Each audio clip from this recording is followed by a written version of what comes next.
Hello everyone, আজি মই এটা চাটনি ৰেচিপি লৈ আহিছো। তাৰ কাৰণে এয়া মই মানিমুনি শাক লৈছো। মানিমুনিখিনি ভালকৈ ধুই লৈছো আৰু লগত মই এয়া কণ বিলাহী লৈছো। কণ বিলাহীও কেইটামান লৈছো। ইয়াত মই কণ বিলাহী পৰিমাণটো বেছিকৈ দিছো। আপোনালোকে পৰিমাণবিলাক নিজৰ অনুপাতে দি ল'ব। আৰু লগত কেঁচা জলকীয়া 3টামান দিছো আৰু নহৰু অলপ সৰহকৈ দিম। আৰু এয়া কেঁচা পিয়াজো দিছো। এই ধৰণে দীঘলে দীঘলে কাটি দিছো।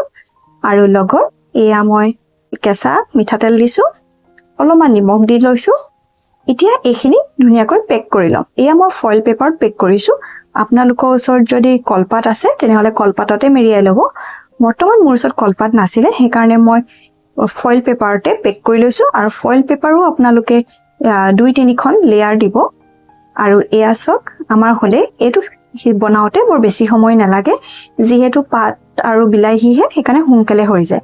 আৰু এয়া চক এখন কাটা চামুচেৰে মই এইদৰে ভালকৈ পিটিকি লৈছো।